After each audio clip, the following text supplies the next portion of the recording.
se acerca su venida,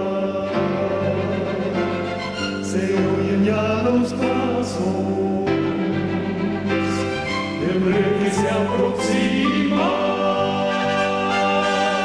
hasta de aún nos queda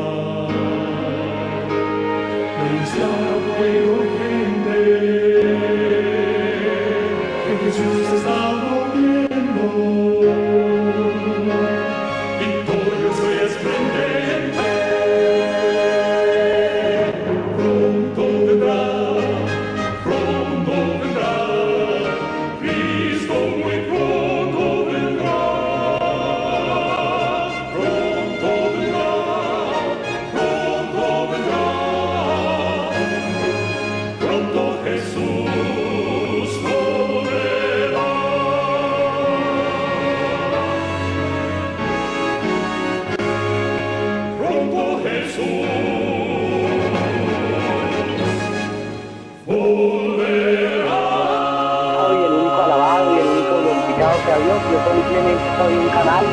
Yo simplemente soy un instrumento en las manos de Dios, y pues que Dios tenga misericordia de nosotros y que tenga misericordia de mí, me siga usando y utilizando como instrumento de Él, que me ayude a mantenerme firme. Pido a mis hermanos que en esta hora nos escuchan, a todos mis hermanos, que oren mucho por mí, que oren mucho por mi esposa, que oren mucho por nosotros como Ministerio de Sostén Propio, y que oren mucho por el Ministerio de Sostén Propio de la hermana Brenda, para que Dios nos sostenga y nos dé su gracia para hacer las cosas correctamente delante de Él, que Dios nos ayude a obrar correctamente delante de sus ojos, porque Dios nos está mirando, Dios conoce nuestros corazones, y Dios sabe cuál es la intención y deseos de nuestro corazón, que nuestro deseo es servirle, es trabajar para Él, hacer las cosas bien. Y por eso yo pido mucho a los hermanos que oren por la hermana Brenda, que oren por todos los ministerios de Sostén Propio, que estamos trabajando, pero que estamos separados de la empresa adventista. O sea, que no estamos llevando a los hermanos. Yo hago la aclaración, hermanos, porque hay ministerios de Sostén Propio que están trabajando, pero están trabajando para devolver a los hermanos a la empresa adventista, a la corporación adventista. Y eso para nosotros ya debe quedar absolutamente claro, de que nosotros como pueblo de Dios no tenemos nada que ir a hacer a la empresa adventista, a la corporación adventista, porque la corporación adventista no es la iglesia, la empresa adventista no es la iglesia somos nosotros los sinceros que estamos sobre la plataforma de la verdad. Aquel que se baja de la plataforma de la verdad, así sea una organización, si esta organización se baja de la plataforma de la verdad, ya no es la iglesia de Dios. Y eso está muy claro desde la Biblia y desde el escrito de profecía. Entonces, hago la aclaración, hermano. Entonces, oren por esos ministerios de Sostén Propio, los que realmente estamos separados de la empresa adventista, que no tenemos nada que ver con la corporación adventista, y que no estamos trabajando para que los hermanos se devuelvan para la empresa adventista. ¿Por qué razón? Porque aquellos ministerios que están trabajando de la mano con la corporación adventista son un brazo derecho de Roma papal. Son un brazo derecho de Roma papal.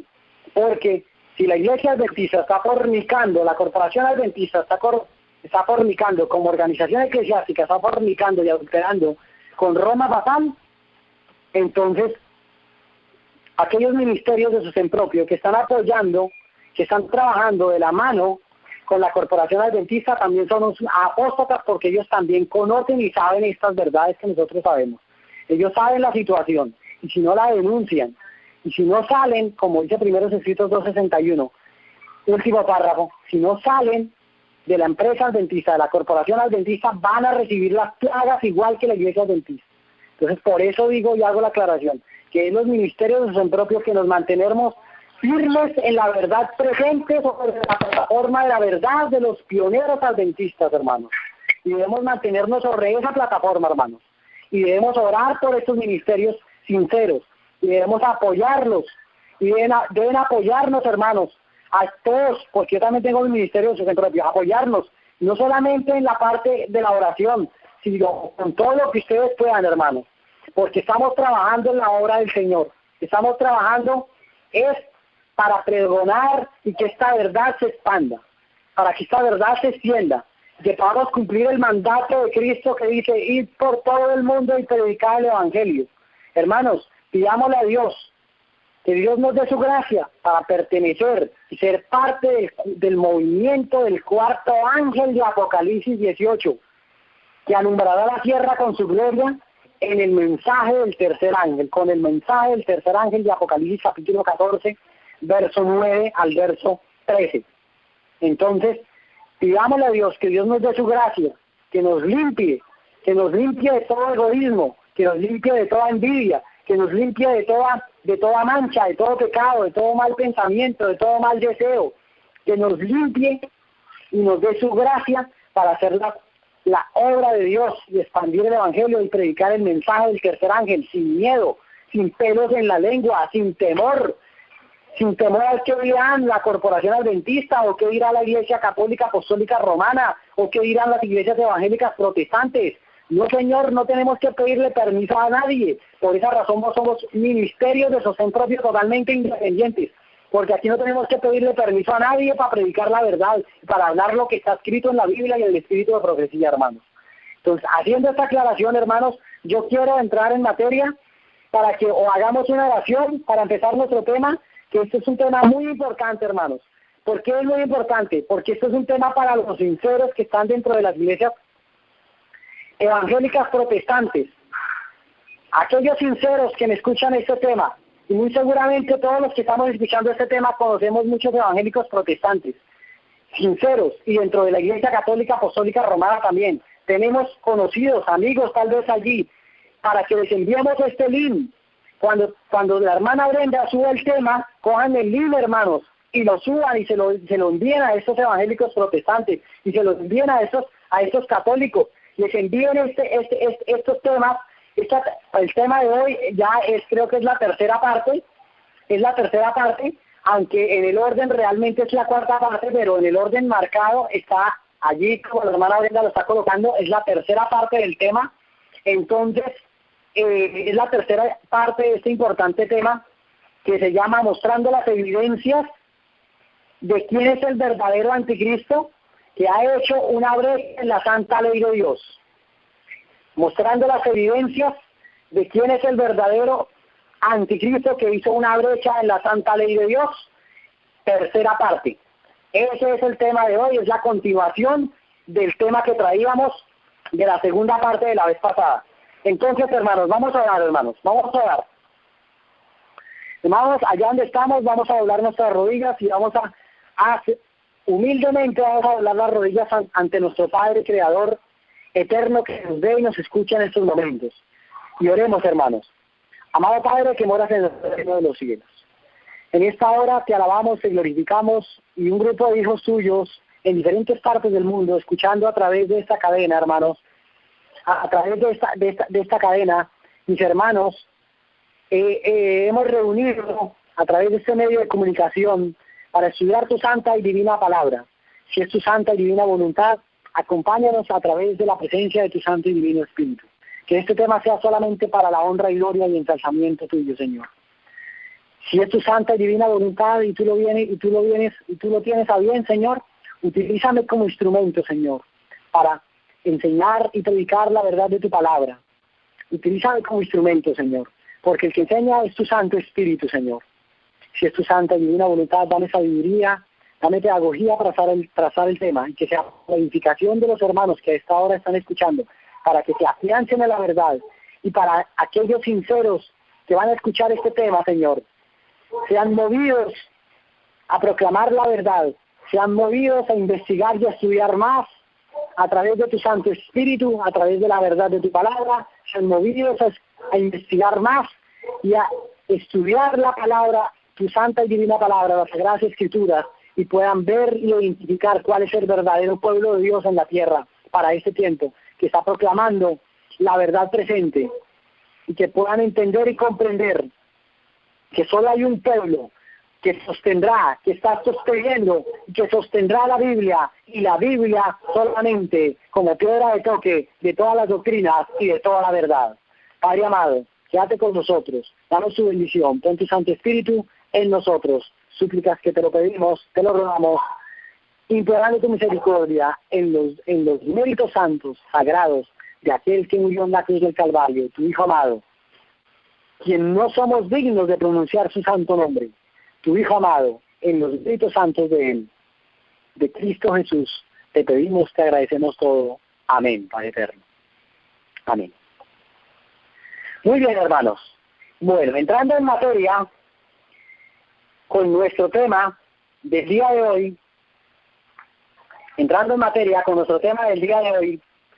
yo quiero que hagamos un breve recuento. Habíamos visto, estamos mostrando aquí las evidencias y las características de quién es el verdadero anticristo, que hizo una brecha o un portillo en la santa ley de Dios.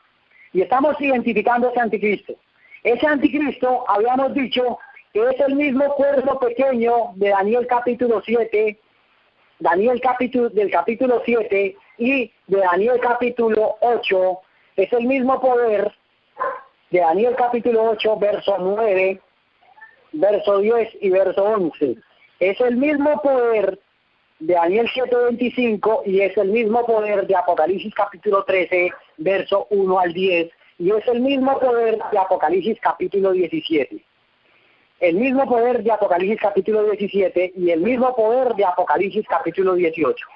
Entonces, teniendo en cuenta esto, como regla de interpretación profética, habíamos dicho la vez pasada que la Biblia es su propio intérprete, número uno. Número dos, que en la Biblia hay otra regla de interpretación profética que se llama repetición y ampliación. Y habíamos visto en Daniel capítulo 2, Daniel capítulo 7 y Daniel capítulo 8. Habíamos visto que la misma profecía de Daniel capítulo 2 es la misma profecía de Daniel capítulo 7, que aquí repite la misma profecía en diferentes símbolos. Y en diferentes símbolos, que es una repetición de Daniel 2, pero es una ampliación de Daniel 2. Y que en Daniel 8 es una repetición también, es una repetición de Daniel 2, Daniel 7, pero es una ampliación también.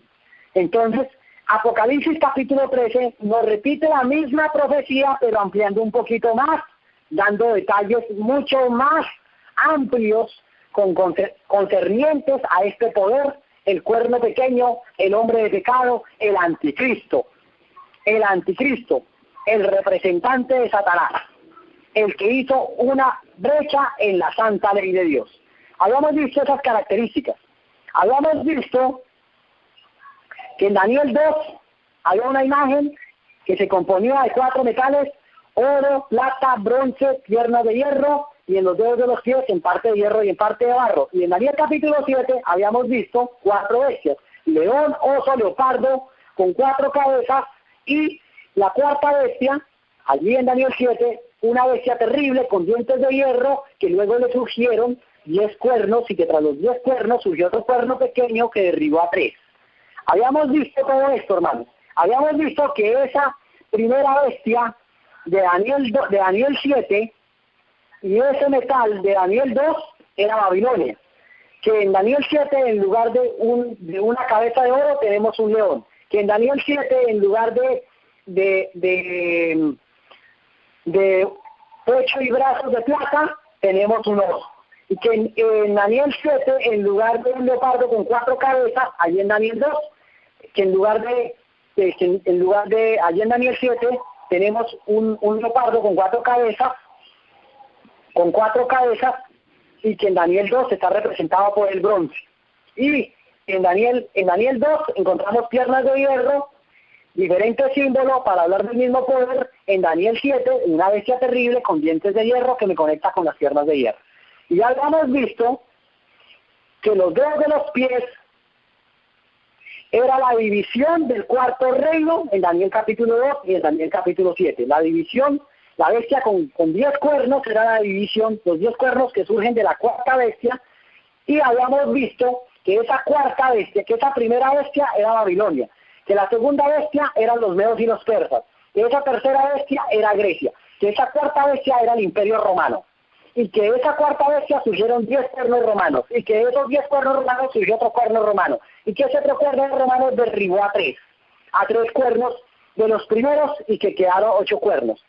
Habíamos visto eso, 8 cuernos con él, o sea que realmente son 7 cuernos, los que dejó este cuerno pequeño. Entonces, habíamos visto Babilonia,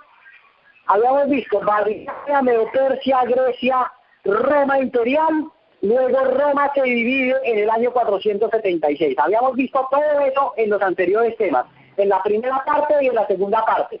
Y hoy estamos desarrollando la tercera parte. Entonces, Babilonia, Medo-Persia, Grecia, Roma imperial, Roma dividida.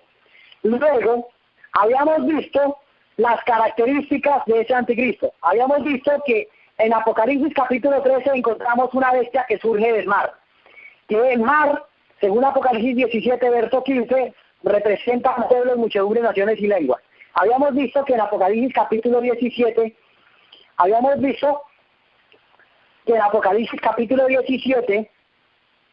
encontramos una mujer que está sentada sobre muchas aguas.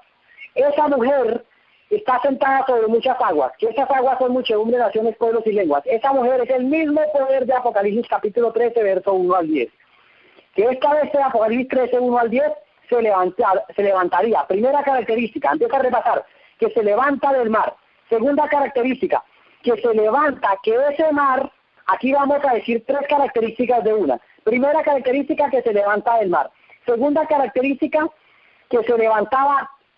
Si ese mar, habíamos dicho que ese mar no puede ser en cualquier parte del mundo, que ese mar representa a Europa. ¿Por qué razón? Porque esta bestia surgió ¿de dónde? Surgió de la cuarta bestia, que es el Imperio Romano.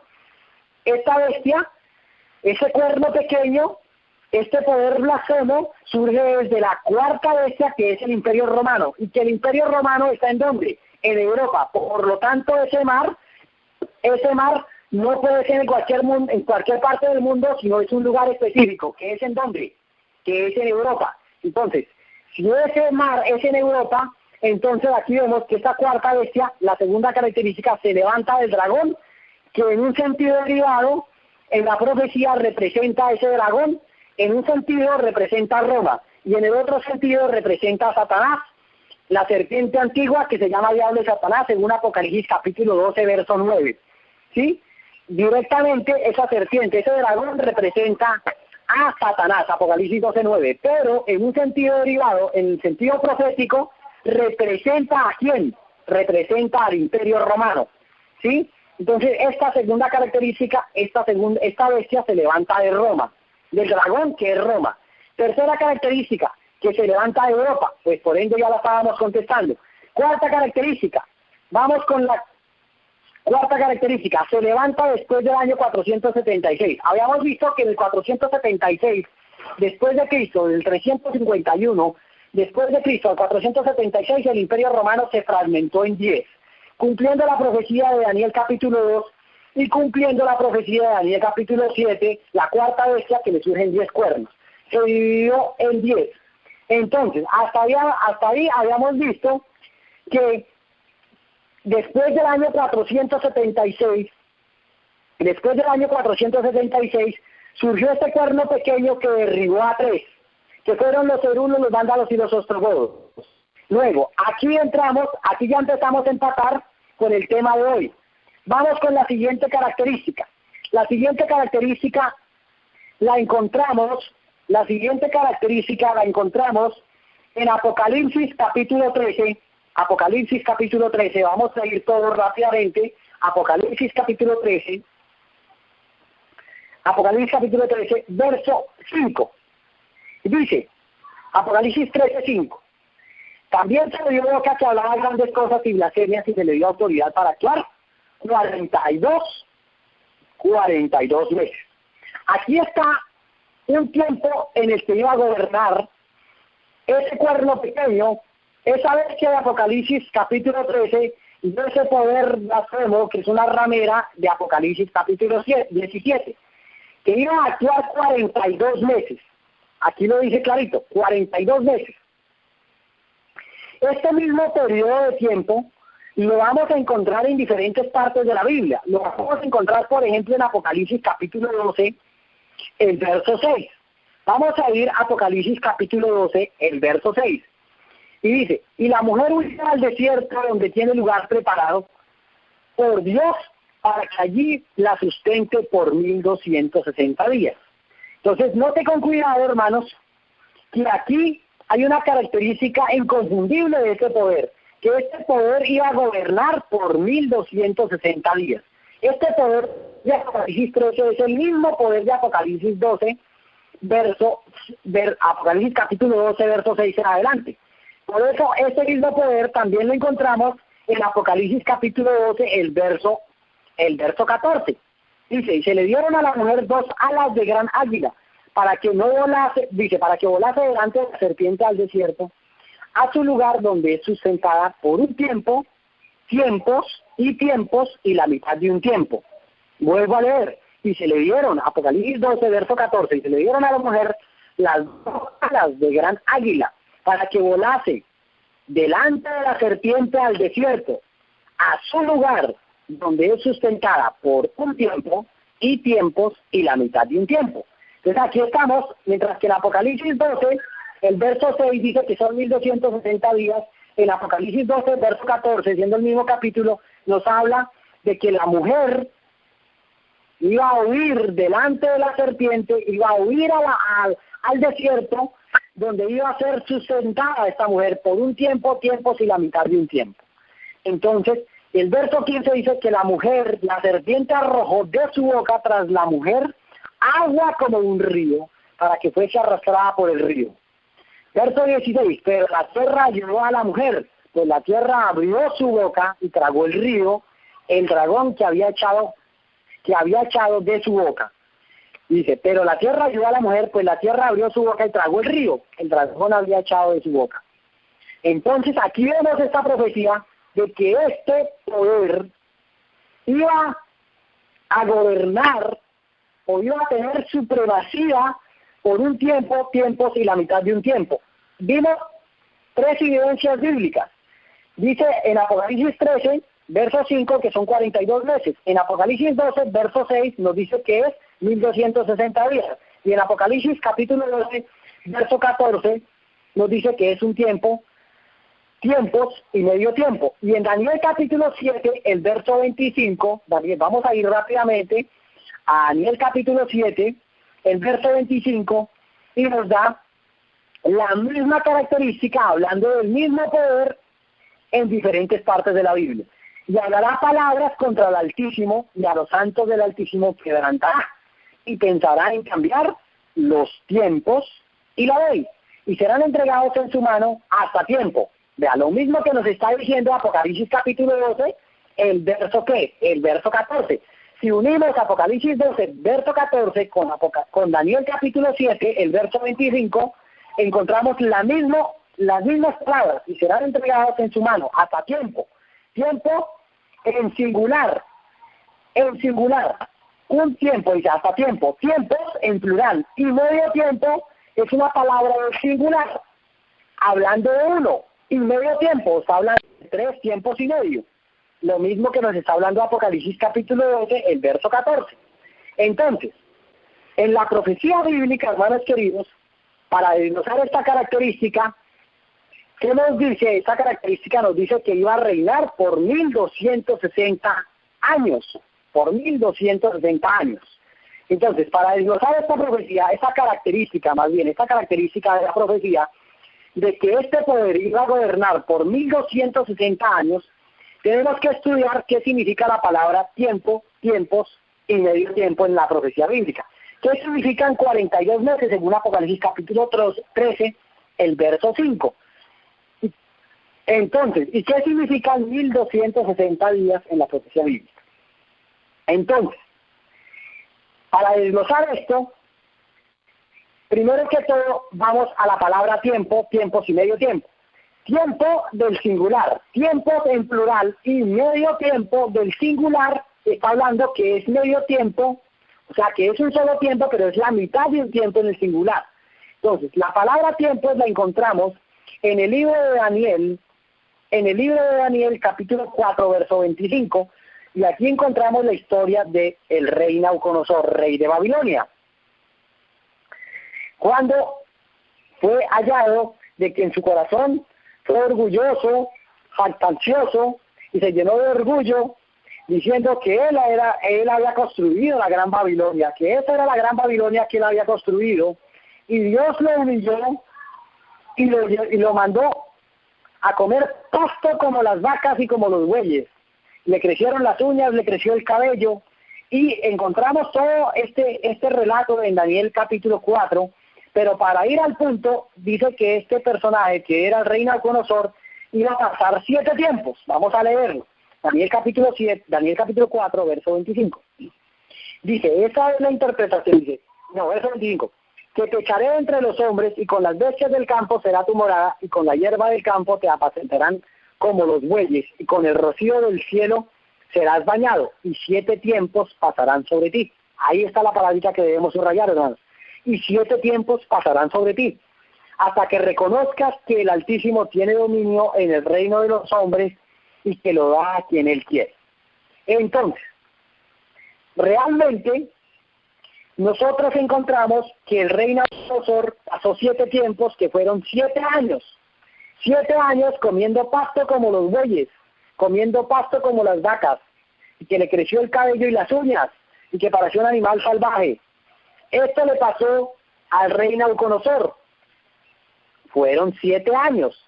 Entonces, la pregunta es, si fueron 7 años, y que está hablando la profecía bíblica que 7 tiempos iban a pasar sobre él, sobre el rey Nabucodonosor, entonces si fueron 7 años, ¿qué significará? ¿Qué significado tiene Daniel capítulo 7, el verso 25, de un tiempo, tiempos y medio tiempo? Pues son 3 tiempos y medio. Si sumamos un tiempo de 1, 2 tiempos de 2 en plural, y medio tiempo del singular, de la mitad de 1, son 3 tiempos y medio. 3 tiempos y medio, a la luz de la profecía bíblica, si un tiempo equivale a un año, pues 2 tiempos, ¿a cuántos años equivaldrían? A 2 años. Y medio tiempo equivaldría ¿a qué? A medio año. Si nosotros hacemos, son 3 tiempos y medio. Son 3 años y medio. 3 tiempos y medio es igual a 3 años y medio. Ahora, la pregunta es, 3 años y medio. La pregunta es, ¿a cuánto equivalen 3 años y medio? Si nosotros hacemos la multiplicación en el calendario bíblico, en el calendario de Dios, los días tienen 30 días. Los meses tienen 30 días exactos. Entonces, los meses tienen 30 días exactos. Entonces, si nosotros multiplicamos 3 tiempos, 3 años y medio, ¿cuántos meses tiene un año? 12, hacemos la multiplicación, 12 meses que tiene el año tiene 12 meses, lo multiplicamos por 30 días. Esto da un total de 360 días. Lo multiplicamos, entonces, 360 días. Si los meses, si son 3 años y medio, y el año tiene 12 meses, ¿cuántos meses? Es la pregunta. ¿Cuántos meses tendrían 3 años y medio? Pues, si un año tiene 12 meses, 12 más 12, 12 de un año más 12 del otro año, que serían 2 tiempos, más 24, más 24.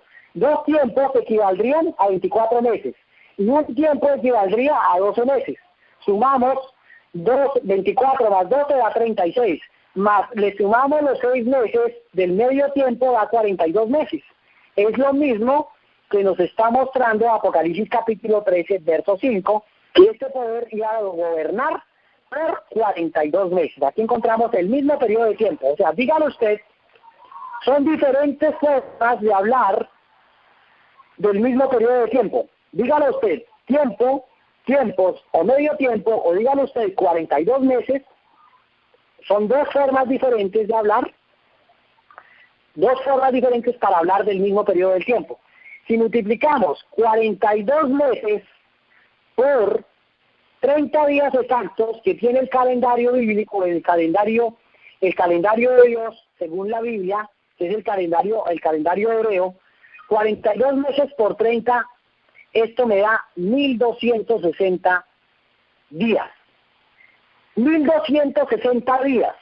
Y si nosotros vimos y analizamos en Apocalipsis capítulo 12, el verso 6, nos decía el texto, en Apocalipsis 12, verso 6, que la mujer huyó al desierto donde tiene lugar preparado por Dios para que allí la sustentase por 1260 días. Entonces, ¿cuál fue la mujer que huyó al desierto? Es la pregunta que hay que hacer acá. ¿Cuál fue la mujer que huyó al desierto? Donde tiene lugar preparado por Dios para que allí la sustentase por 1260 días. ¿Cuál fue esa mujer? Entonces, es la gran pregunta que también tenemos que contestar con la ayuda de Dios en este tema. Entonces, 1260 días. Entonces, nos decía que este poder iba a gobernar por 42 meses, o por tiempos y medio tiempo, o por 1260 días. Entonces, aquí ya encontramos una forma más, o sea que estamos hablando de 3 formas diferentes para hablar del mismo periodo de tiempo. Dígalo usted 42 meses, o dígalo usted tiempos y medio tiempo, o dígalo usted 1260 días, está hablando de lo mismo. Está hablando de lo mismo para hablar del mismo evento profético. Está hablando en 3 formas diferentes para hablar del mismo tiempo profético. Ahora, 1260 días. Dice la profecía bíblica que este poder iba a gobernar por 1260 días. Según la profecía bíblica, ¿a cuánto equivale un día? Entonces vamos a ir rápidamente al libro de Ezequiel, vamos a ir rápidamente al libro de Ezequiel, capítulo 4, Ezequiel capítulo 4, el verso 6. Ezequiel capítulo 4, verso 6. A ver. Ezequiel, y también para los que están tomando nota, también pueden anotar Números capítulo 14, el verso 34. Pero vamos a leer primero Ezequiel 4:6. Dice, cumplidos estos, Ezequiel 4:6 dice, cumplidos estos, te acostarás sobre tu lado derecho segunda vez, y llevarás la maldad de la casa de Judá 40 días, día por año te lo he dado. ¿Día por qué? Día por año. Según la profecía bíblica, ellos iban a llevar la maldad ¿de quién? De la casa de Israel, ¿por 40 qué? Por 40 días. La pregunta es, aquí dice que día por año, o sea que iban a ser realmente ¿cuánto?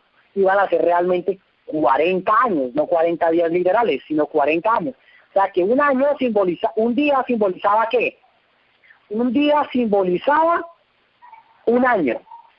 Y si eran 40 días, pues esto en la profecía bíblica correspondía a 40 años. Ahora, en el libro de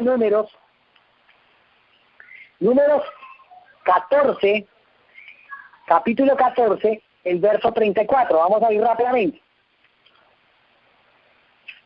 Números 14, verso 34, dice, conforme al número de los días, de los 40 días que reconociste la tierra, llevaréis vuestras iniquidades 40 años. Pues note con cuidado que aquí dice, conforme al número de los días. O sea que es día por año. De los 40 días en los que reconociste la tierra, llevaréis vuestras iniquidades 40 años. Un año por cada día y conoceréis mi castigo. Entonces, en realidad, el pueblo de Israel, mirando el contexto de esto, el pueblo de Israel, no fueron 40 días los que duró pasando el desierto, sino que realmente iban a pasar 40 años por el desierto, hasta que ellos vieran y reconocieran el castigo de Dios debido a su incredulidad y la dureza de su corazón. Entonces, según la profecía bíblica, un día por año. Entonces, hacemos la ecuación muy fácil. Entonces, 1260 días 1260 días. Si es día por año, según la profecía bíblica, ¿a cuánto equivaldría? Pues a 1260 años. O sea, dígalo usted, 1260 días o dígalo 1260 años, es exactamente igual. O sea, 1260 días es igual a 1260 años. Y dice la profecía bíblica que este poder iba a gobernar por 42 meses, tiempos y medio tiempo, 42 meses, iba a gobernar este poder. El anticristo iba a gobernar, o el cuerno pequeño, iba a gobernar por 1260 años. La pregunta es, entonces, ¿qué debemos hacer nosotros? ¿Qué debemos hacer nosotros para identificar cuál es ese poder? ¿Y cuáles eran los 1260 años? Pues si es un poder que se levanta del mar, que se levanta del dragón, que es la cuarta bestia, que es Roma, que se levanta en Europa y que gobierna, y que se levanta después del año 476, tenemos que buscar la fecha de ese poder que después de 476 se estableció como un poder político, como un poder económico y como un poder religioso, después del año 476, que iba a reinar 1260 años. Esta característica es muy importante. Y hasta aquí yo creo que ya muchos, la vasta mayoría, ya saben de quién se trata. Y que ese poder, indudablemente, es la Iglesia Católica Apostólica Romana en cabeza del Papa. Hasta aquí. Nosotros sabemos que la Iglesia Católica Apostólica Romana se levantó del Imperio Romano, por eso se llama Iglesia Católica, porque iba a ser una iglesia universal, apostólica, porque había sido la unión del cristianismo con el paganismo en el año 313, 321, cuando gobernó el emperador romano Constantino, y él lo dio ese poder a la iglesia pagana del Imperio Romano, y se unieron la iglesia pagana del Imperio Romano con la iglesia que venía de los apóstoles, la iglesia que venía de los apóstoles, que había apostatado, que apostataron y que echaron la verdad por el piso, y se unieron con el paganismo del Imperio Romano, y se formó una sola religión, una sola iglesia, y esa religión es la Iglesia Católica Apostólica y Romana, por eso se llama romana. Nació en Roma, se levanta en Europa, se la critica esa característica, se levantó en Europa, se levanta después del año 476, y nosotros vimos en el año 538, según la historia, en el año 538 después de Cristo, 500 años después de Cristo, la Iglesia Católica se le dio personería jurídica. A esa iglesia se le dio una personería jurídica. Y esa persona jurídica, que era la Iglesia Católica, se le estaba dando ¿qué? Un poder, pasaba de ser un poder religioso a ser un poder ¿qué? Una AR, una asociación civil y una asociación religiosa. Aquí una asociación civil y una asociación religiosa. O sea, hay una unión entre la Iglesia y ¿qué? Y el Estado. Hay una unión entre la Iglesia y el Estado. ¿En qué año? En el año 538. Por eso se le da personería jurídica, o sea que es una religión que pertenece o que hay una alianza o una unión ¿con quién? Con el Estado del Imperio Romano. Entonces, en el 538 sucedió esto.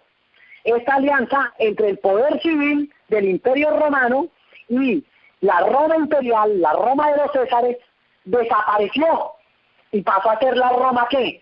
La Roma papal, la Roma de la Iglesia Católica Apostólica Romana, una Roma espiritual, en el 538. Y la característica dice que iba a gobernar por 1260 días.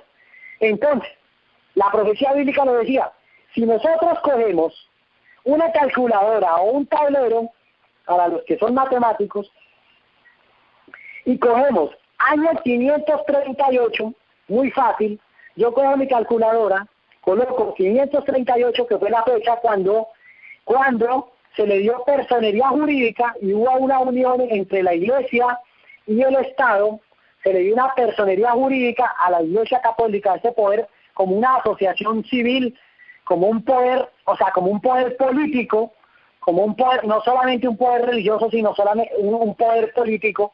Entonces, en el 538 ocurrió esto.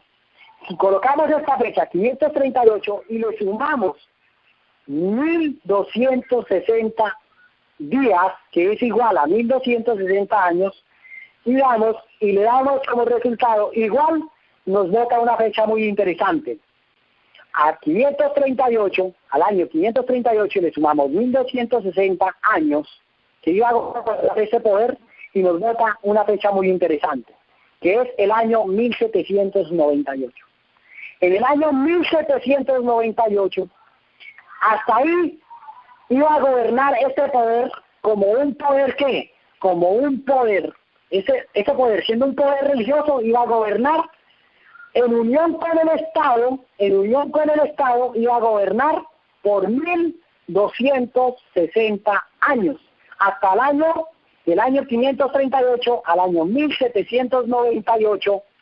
Al año 1798 hay 1260 años, cumpliéndose así la profecía bíblica de este poder, la Iglesia Católica Apostólica Romana, que iba a reinar por 1260 años.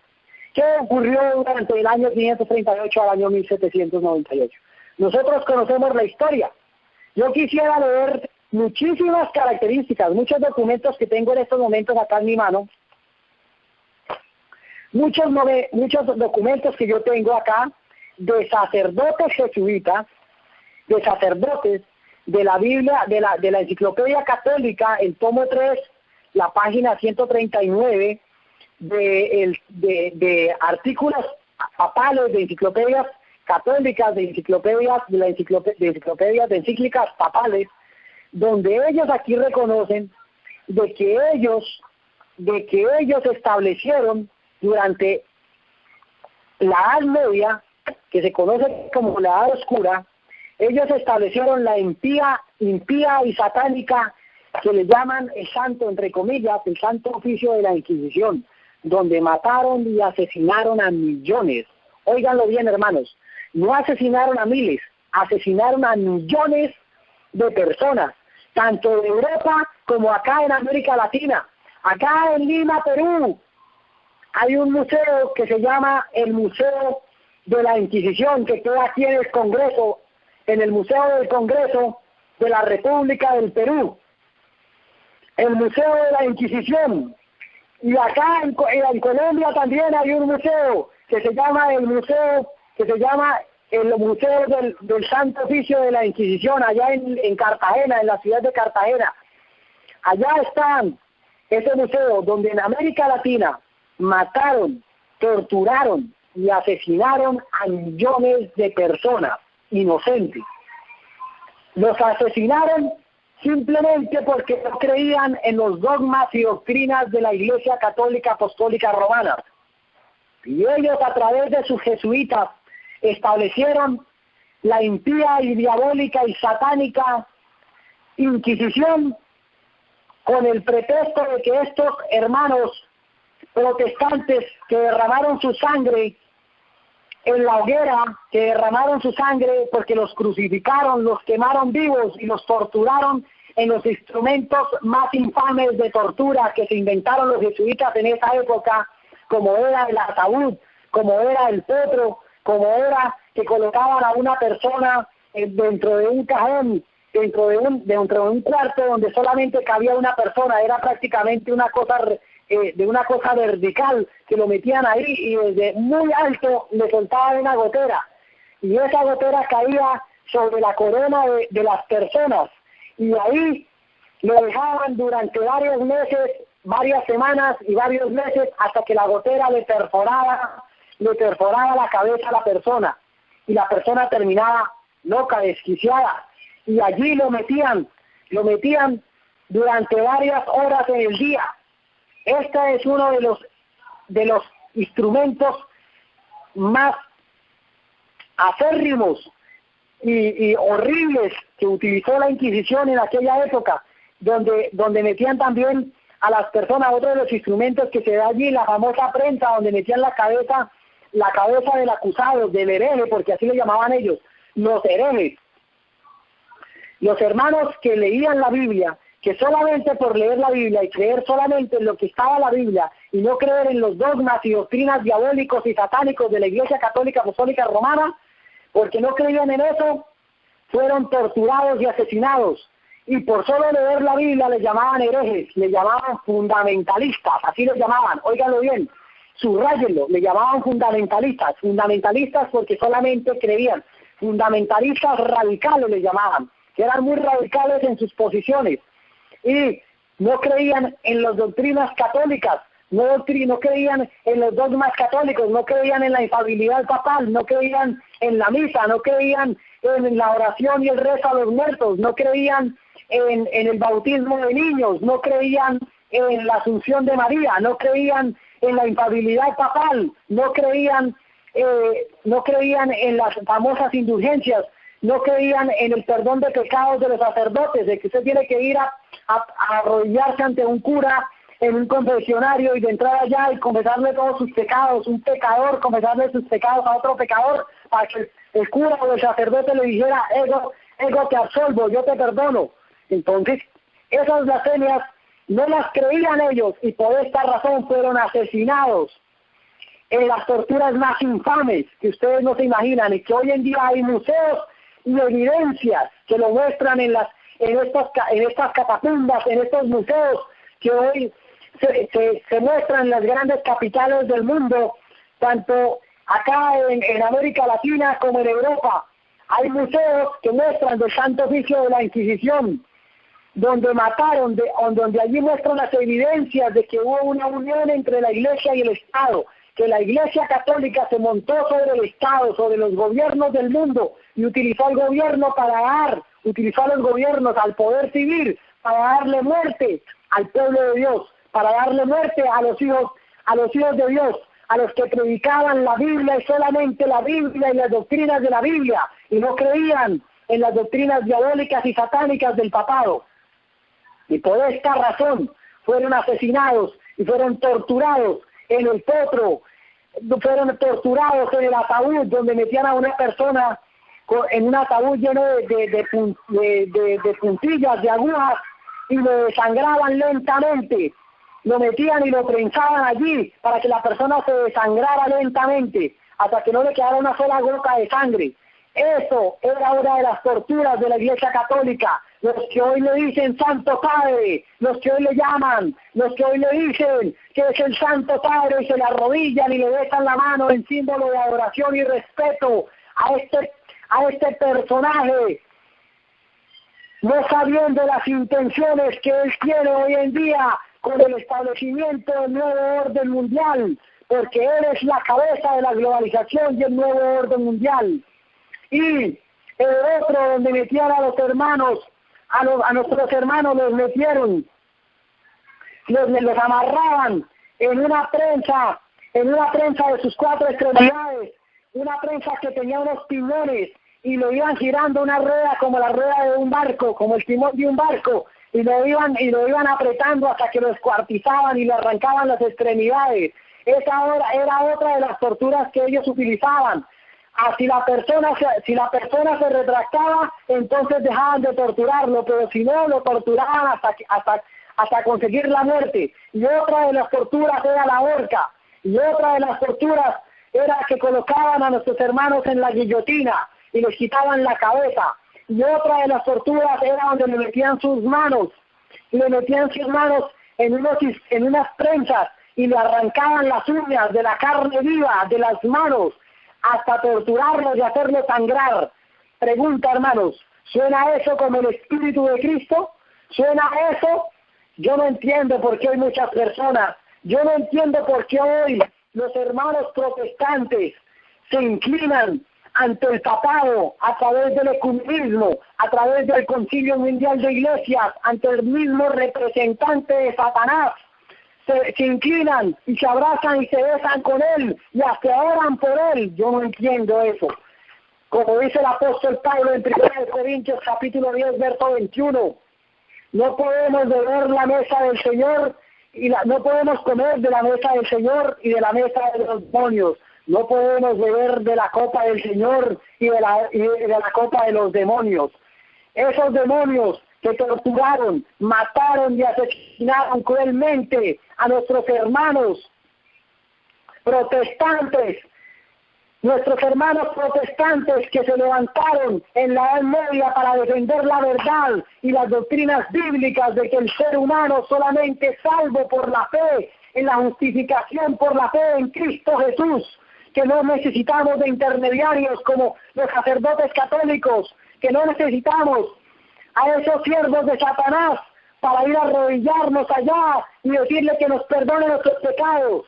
Esas eran las verdades que estos hermanos protestantes se levantaron en aquella época para decir de que no debemos arrodillarnos ante ninguno, que solamente el único representante de Cristo en la tierra es el Espíritu Santo, según San Juan capítulo 14, San Juan capítulo 15, San Juan capítulo 16, que el único representante de Cristo en la tierra es el Espíritu Santo. Y esta es una de las características que nos muestra aquí, hermanos queridos. Esta es una de las características, que este poder iba a gobernar por 1260 años en unión con el Estado. Entonces, si sumamos 538 más 1260, nos da el dato exacto, 1798. La pregunta es, ¿qué sucedió en 1798? Si nosotros vamos a la historia, porque nosotros empleamos el método historicista, el método verdadero de la interpretación profética, que es el historicismo. Si nosotros vamos a la historia, encontramos en las enciclopedias, encontramos que el general Berthier, general de las tropas de Napoleón, el general de las tropas de las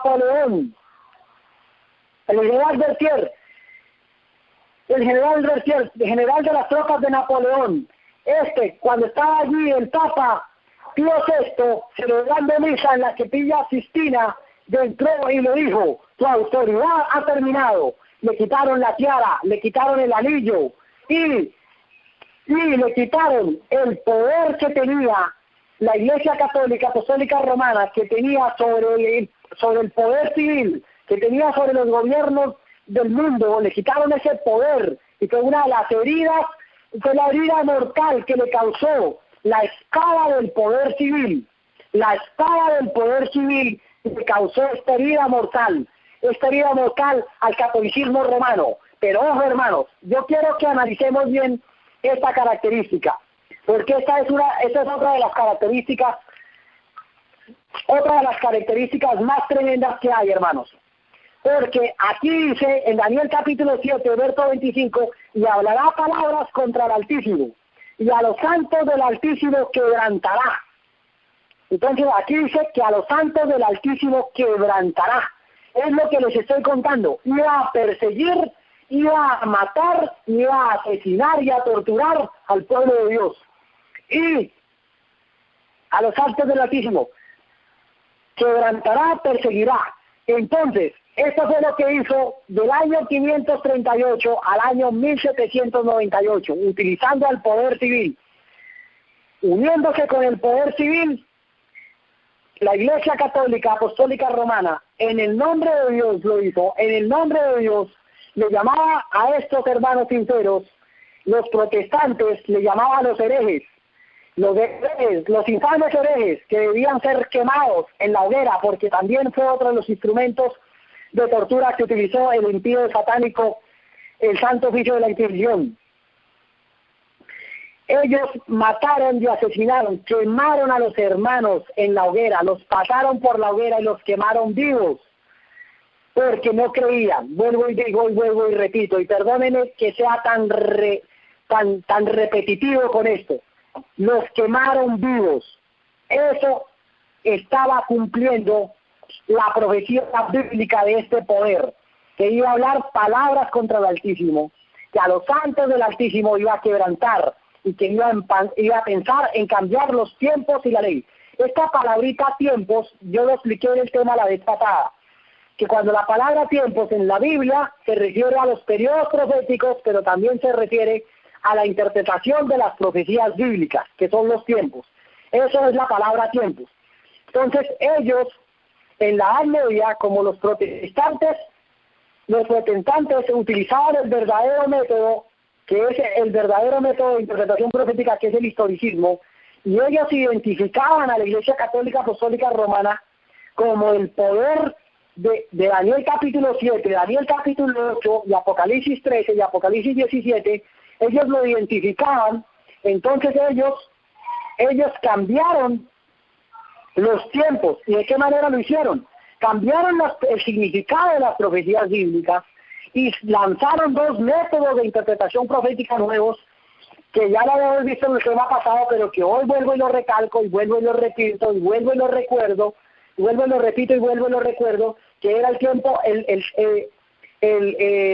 método de interpretación profética lanzado por un sacerdote jesuita, que se llamaba Francisco Rivera, en la Edad Media, entre el año 1500 y el año 1600, que se llama el método de interpretación profética del futurismo. Y el otro método de interpretación profética lanzado por el señor Luis de Alcázar, otro jesuita, sacerdote católico, lanzado por el señor Luis de Alcázar, que se llama el preterismo.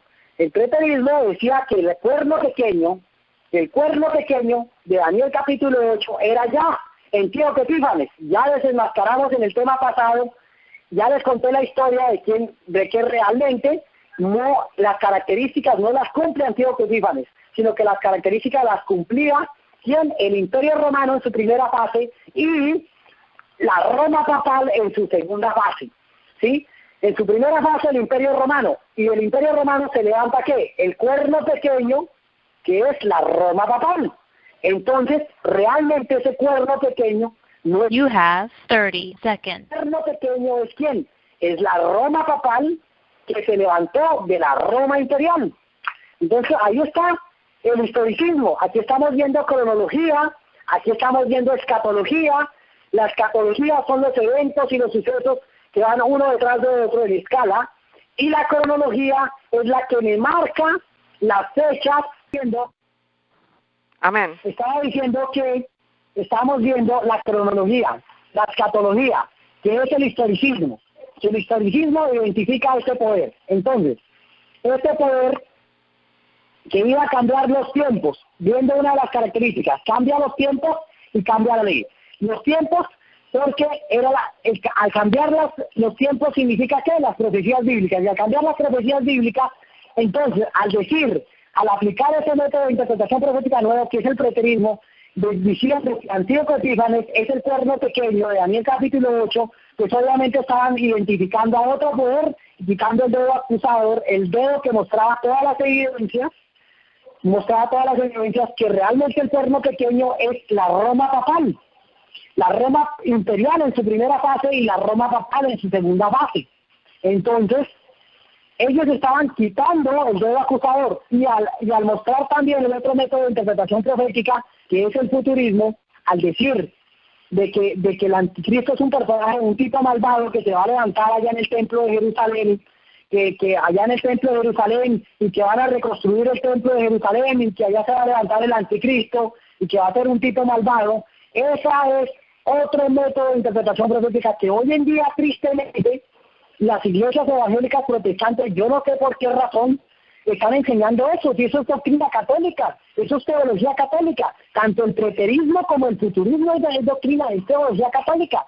Son falsas enseñanzas, son falsas doctrinas, porque el verdadero método de interpretación profética es el historicismo, es el que identifica, es el que muestra todas las evidencias a través de la escatología, a través de la cronología, que es la que nos marca las fechas, nos marca los años de los eventos cuando se cumplieron. Como lo estamos diciendo, en 1798 se cumplió la profecía bíblica de que este poder iba a recibir una herida mortal. Vamos a ir a Apocalipsis capítulo 13.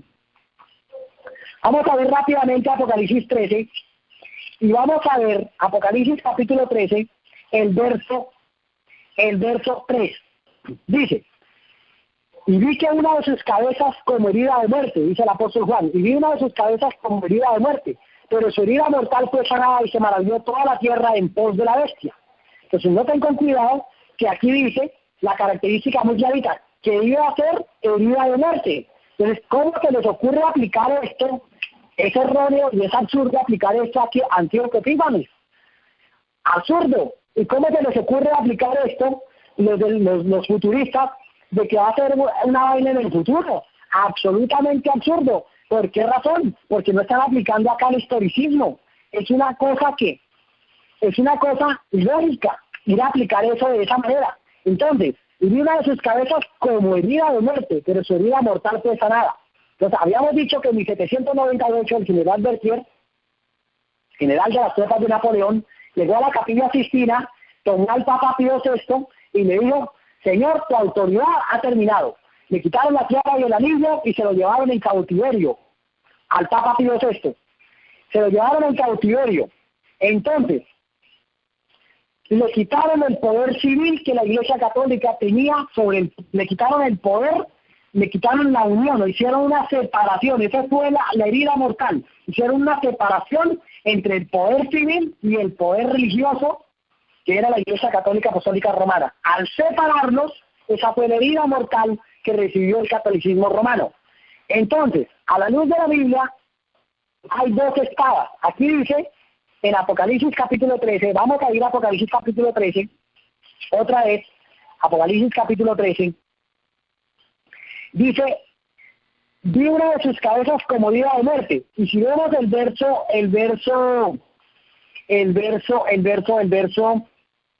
ya les digo exactamente, Apocalipsis capítulo 13, el verso 7, y se le permitió hacer guerra contra los santos y vencerlos. Es lo que ya estábamos viendo hace un momento, que fue la persecución que la Iglesia Católica Apostólica Romana, a través del Santo Oficio de la Inquisición, la impía satánica Inquisición, persiguió y mató y asesinó a los protestantes desde el año 538 al año 1798, especialmente en la Edad Media, que fue entre los años 1500, 1600 y 1700, cuando persiguieron, mataron y asesinaron al pueblo de Dios, cumpliéndose así la profecía de Apocalipsis capítulo 13, verso 7, ¿sí?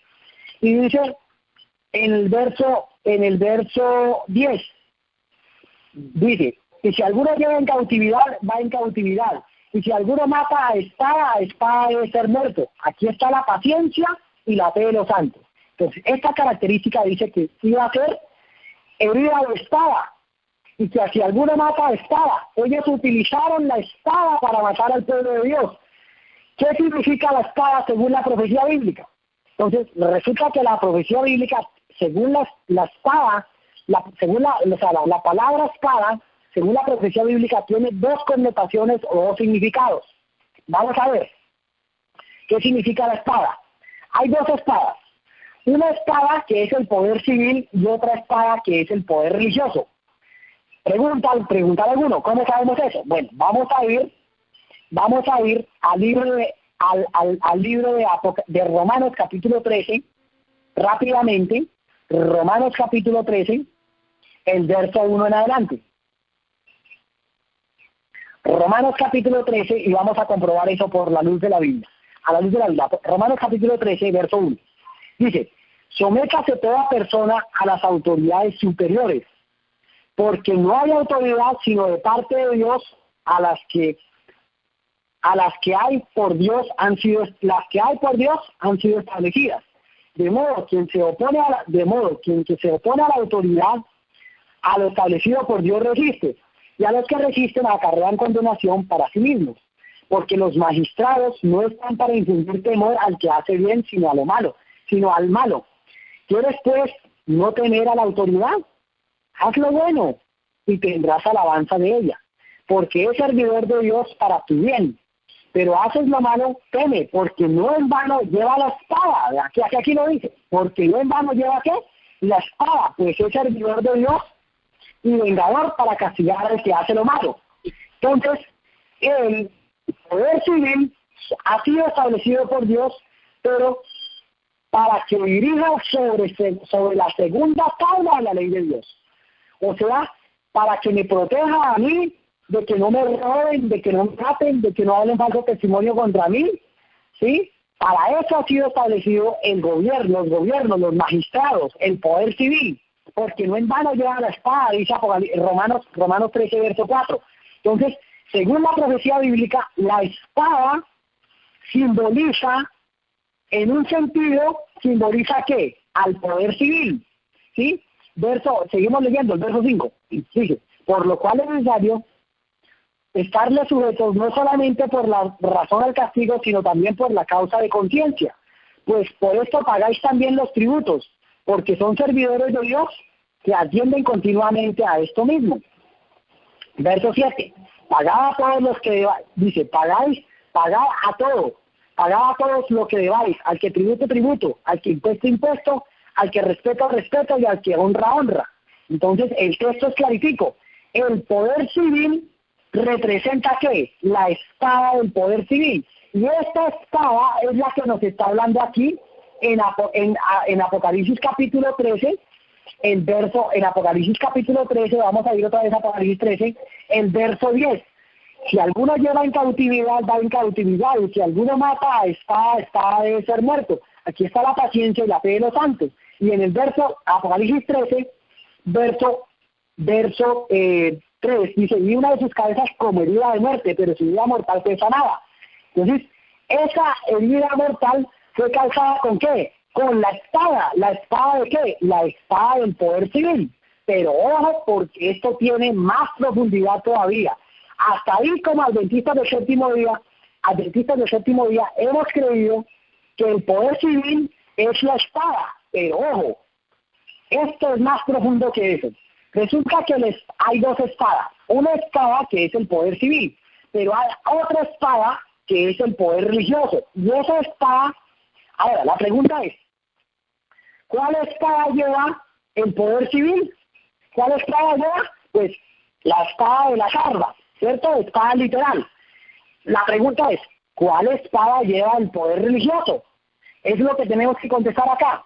Hay dos espadas. Una es el poder civil, una representa al poder civil y la otra representa al poder religioso. El poder religioso, vamos a ir otra vez vamos a ir a Romanos, donde estábamos, a Romanos capítulo 13, el verso 4. Verso 4, porque es servidor de Dios para su bien, pero si haces lo malo, teme porque no en vano lleva la espada. Aquí encontramos la espada del poder civil. Ahora, vamos a la espada del poder religioso. ¿Quiénes llevan esa espada? ¿Y cuál es esa espada? Si es una espada literal o qué espada es la que lleva el poder religioso. Entonces vamos a ir al libro de Hebreos capítulo 4, verso 12. Hebreos capítulo 4, el verso 12. Y aquí nos vamos a dar cuenta, Hebreos capítulo 4, y vamos a ir también al libro de Efesios capítulo 6, verso 17. Efesios 6, verso 17 y Hebreos 4, 12. Aquí me encontré con el texto de Efesios 6, 17. Dice, tomad el yelmo de la salvación y la espada del Espíritu, que es la palabra de Dios. Entonces no tengan cuidado que hay dos espadas. Dice, tomad el yelmo de la salvación y la espada del Espíritu, que es la palabra de Dios. Entonces, la palabra de Dios es la espada que lleva ¿a quién? Que llevan los hijos de Dios, que lleva el pueblo de Dios. Entonces, ¿cuál es la espada? La palabra de Dios, la Biblia, las Sagradas Escrituras. Esa es la espada. Veamos el texto que nos confirma eso. Habíamos dicho que en Hebreos capítulo 4, vamos a ir a Hebreos capítulo 4, el verso 12.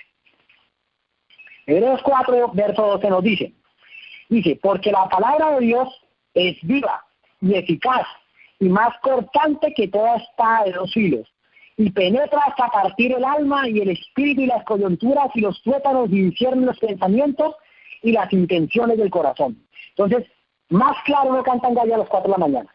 La espada que lleva el poder religioso, ¿cuál es? Es la palabra de Dios. Y la profecía bíblica dice que iba a recibir una herida mortal.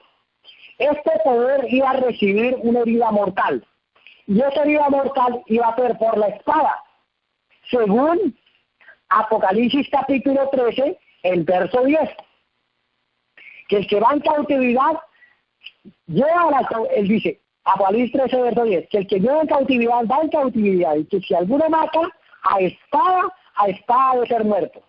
Aquí está la paciencia y la fe de los santos. El poder religioso de la Iglesia Católica Apostólica Romana, al unirse con el poder civil, o sea, tomó la espada del poder civil, y con la espada del poder civil persiguió al pueblo de Dios y lo mató y lo asesinó y lo llevó en cautiverio y lo llevó a las cárceles y a las catapultas del Santo Oficio de la Inquisición, y los metían allí en esos túneles, en esos sótanos de las iglesias católicas y en esos museos que hoy en día conocemos, y los llevaron y los secuestraron y los torturaron allí, cumpliendo así la profecía bíblica. Pero la profecía bíblica no está completa ahí solamente.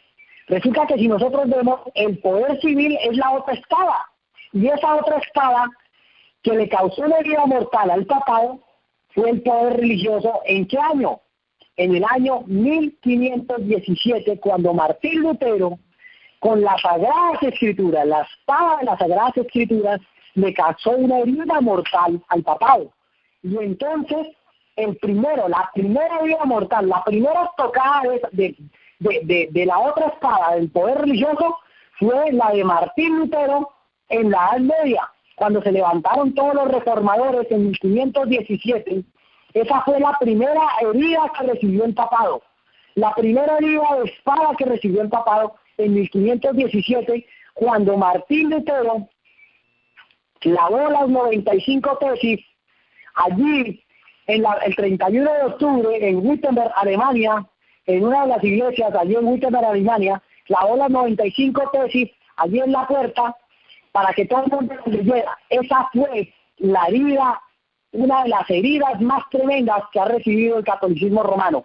Y entonces muchos sinceros empezaron a despertar, empezaron a estudiar las escrituras, se empezaron a multiplicar varios ejemplares de la escritura en diferentes partes de Europa, y esa fue una estocada tremenda, hermanos. Y entonces ahí fue cuando la Iglesia Católica se enfureció más, el papado se enfureció más y empezó a perseguir, y estableció el imperio tribunal satánico de la Inquisición para perseguir y matar al pueblo de Dios, y utilizó la espada del poder civil para matar al pueblo de Dios. Entonces, esa fue una herida mortal que le causó Martín Lutero con la espada del Espíritu, que es la palabra de Dios. Le causó allí en 1517, y todos los sinceros empezaron a salir de la Iglesia Católica Apostólica Romana, y se empezaron a establecer las protestantes en diferentes partes de Europa, en Inglaterra, allí en Alemania, en Francia, en España, en diferentes partes de Europa empezaron a salir los protestantes, empezaron a proclamar la verdad. Y como la Iglesia Católica vio que había mucha deserción de sus filas y mucha gente se estaba saliendo porque se estaba corriendo el velo de sus ojos y estaban mostrando a la luz del historicismo, estaban identificando que el anticristo, que ese poder, la Iglesia Católica Apostólica Romana era el anticristo, los estaban identificando. Entonces ellos establecieron el impío tribunal satánico de la Inquisición y utilizaron la espada del poder civil para matar y asesinar al pueblo de Dios. Y entonces viene la segunda estocada de la espada de la herida mortal, cumpliéndose así la profecía bíblica en 1798. Años después de esa estocada que ya se la había dado Martín Lutero, se la causó ¿quién? El mismo poder civil. El mismo poder civil le quitó el poder que tenía la Iglesia Católica sobre el poder civil. Esa fue otra herida mortal y se cumplió la profecía bíblica. Entonces ya la Iglesia Católica no podía utilizar al poder civil para matar y asesinar al pueblo de Dios. Y aquí estamos viendo claramente, a la luz de la historia, las evidencias de quién es el anticristo. En 1798 se cumplió esta profecía, y dice la profecía que iba a gobernar por 1260 años. Si ustedes miran desde el 538, le sumamos 1260, pues eso nos da 1798. Y en 1798, cumpliéndose exactamente la profecía, fue cuando el general Berthier y Napoleón le causaron esta herida mortal al catolicismo romano. Después de que esto sucedió, si ustedes miran la historia, todas las naciones de Europa le retiraron su apoyo al Vaticano.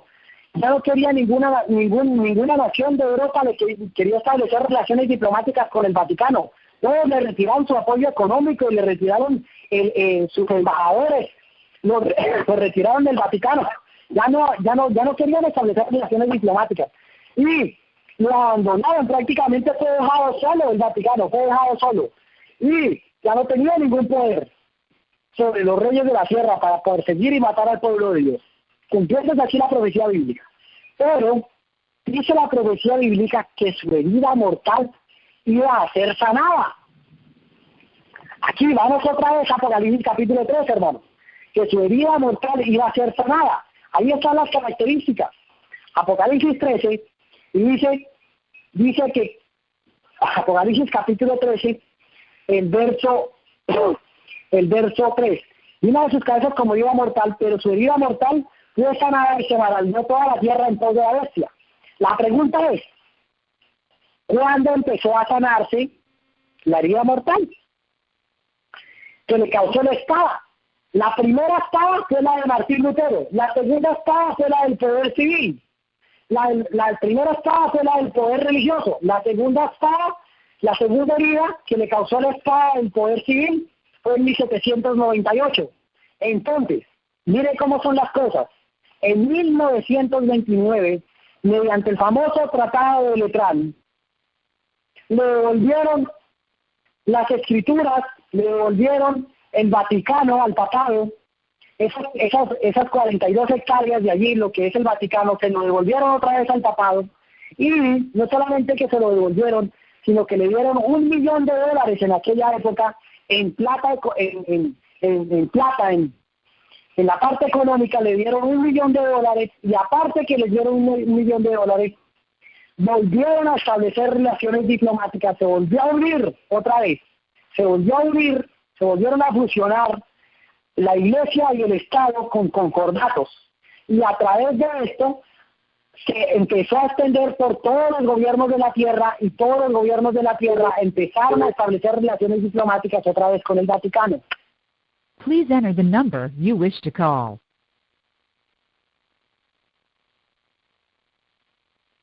The number you have entered is not valid. Please enter the number you wish to call.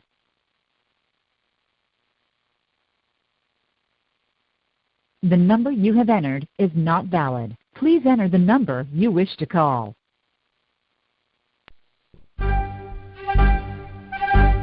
The number you have entered is not valid.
Amén. Muy bien, hermanos. Volviendo a retomar, entonces, decíamos que las iglesias evangélicas protestantes volvieron a los brazos de su madre a través del ecumenismo, y el 31 de octubre del 2017 estaban celebrando la unión entre el catolicismo romano y las iglesias evangélicas protestantes, que la reforma había terminado, cumpliéndose así la profecía bíblica de que su herida mortal iba a ser sanada. Entonces la pregunta es, todas las iglesias evangélicas protestantes que volvieron otra vez a los brazos de su madre, a los brazos del papado, a los brazos de Roma, de la Roma papal, ya no identifican al papado como el anticristo. Por esa razón hoy en día las iglesias evangélicas protestantes predican falsas profecías que son teología católica del futurismo, de que el anticristo va a ser un tipo malo que se va a levantar allá en el templo de Jerusalén. Por eso ellos ya no utilizan el método del historicismo, sino utilizan el método del futurismo, que es el método de interpretación profética dado por el jesuita, el sacerdote católico Francisco Rivera entre el año 1500 y el año 1600. Entonces aquí estamos viendo el cumplimiento de las profecías delante de nuestros ojos, hermanos míos. Estamos viendo el cumplimiento, que se están cumpliendo las profecías delante de nosotros, hermanos queridos. Y vemos que la herida mortal que le causó Martín Lutero y que le causó el general Berthier, Martín Lutero en 1517 y el general Berthier en 1798, está sanada, porque todas las iglesias han vuelto ya al catolicismo romano. Y todos los que están dentro del ecumenismo, incluyendo la Iglesia Adventista del Séptimo Día, hacen parte de Roma. Y todos los ministerios de sostén propio que están trabajando, ministerios de sostén propio, como el de David Gates, como el de Oliver Coronado, y como el de este otro hermano Jeremías Davis, que están trabajando para que los hermanos de sostén propio se devuelvan otra vez para la Iglesia Adventista, diciendo que la Iglesia Adventista del Séptimo Día es el arca, que la Iglesia Adventista del Séptimo Día es el barco y que no hay que abandonar el barco, es una falsa profecía. Y todos los que se devuelvan para allí están curando la herida mortal de la Iglesia Católica Apostólica Romana, el anticristo mismo, le están curando la herida mortal. Ya le han curado la herida mortal, son parte, son un cuerpo con la ramera, son un cuerpo con la Iglesia Católica Apostólica Romana. Entonces ellos están siendo parte y están cumpliendo la profecía y no se están dando cuenta del asunto, porque no se estudia la profecía, no se estudia la escatología y la cronología, no se estudia el verdadero método de interpretación profética que es el historicismo. Por esa razón hoy en día hay pastores adventistas y hay hermanos adventistas, yo los he escuchado, hermanos, hablando del preterismo, que el cuerno pequeño de Daniel capítulo 8 es Antíoco Epífanes. ¿Qué es eso, hermanos? Y quitando el dedo del historicismo y colocando el dedo del preterismo, o sea, el dedo del catolicismo romano, de la teología católica, de las doctrinas católicas, de las enseñanzas de Roma. Entonces, aquí vemos el cumplimiento de una característica tremenda, y es que iba a perseguir el pueblo de Dios y que iba a gobernar por 1260 años. Y otra característica que es la número 7. Vamos a la característica número 7. Habla blasfemias contra el Altísimo.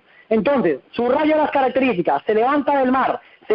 Segunda característica. Primera, se levanta del mar. Segunda, se levanta del dragón que es Roma. Tercera, se levanta de Europa. Cuarta, se levanta después del año 476. Quinta, reina por 1260 años, del año 538 a 1798. ¿Sí? Y durante esta época, ¿qué hace? Persigue al pueblo de Dios. Otra característica, persigue al pueblo de Dios, mata, asesina al pueblo de Dios.